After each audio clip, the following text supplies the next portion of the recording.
Hello model builders, this is Eric from Updraft Model Works, and in this video we're going to be talking about how to install the forward reaction control system module for Revell's 1/72 scale space shuttle. Now this part was designed specifically for the Revell kit.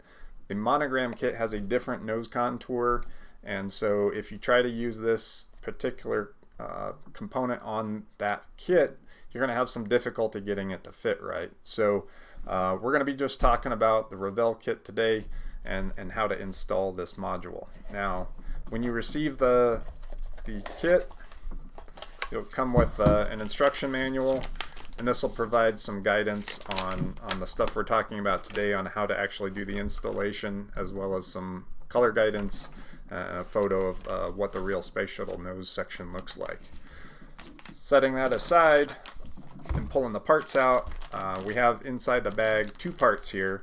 One is the actual kit part that'll go on to the nose, the RCS section, which is padded here, and that'll be what fits onto the front of the space shuttle. The other part you receive is actually the cut template, and so this will be what we use to actually cut the nose material out of the model.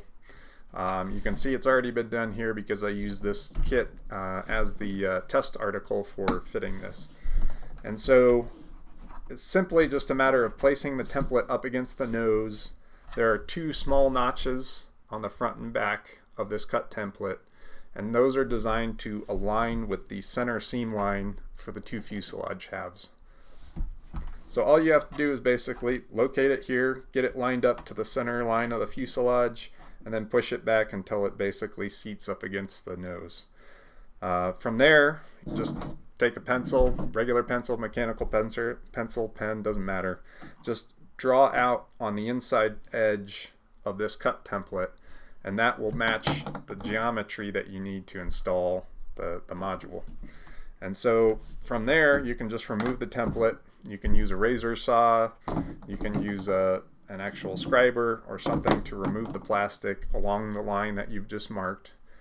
From there, it's just a matter of dropping the module into the right location, check for the contours, and make sure that you have a smooth transition across the surface. If the part's sticking out or it doesn't fit right, you may have to remove some material. If it's a little bit loose, that's no big deal. The real space shuttle has a module that drops in and out, and it has some gaps around the side that have to get filled anyway. So it doesn't have to be a perfectly smooth transition, but you do kind of want the contours to match. So if it's a little bit loose, you can come in with some plastic card or something and shim it back into position. Once you get it where you want it, then it's just a matter of gluing it in place. Now, these are 3D printed parts or made from resin, and so you just treat it like you would any cast resin part. You can use epoxy or super glue CA to glue it in place, and that'll be enough to secure it. If you're looking for painting guidance, that'll be found inside the instruction manual. Show you which particular tiles are white, which ones are black, and or which ones have a felt insulation. So that's basically it. It's a very simple process. There's a lot of detail in this part. It's significantly better than the basic kit, so I certainly hope you like it. If you get to use this product, please give me some feedback. Let me know how it worked out for you, and I'll hope to bring you some more parts in the future. Until then, we'll talk to you later. Have a good one.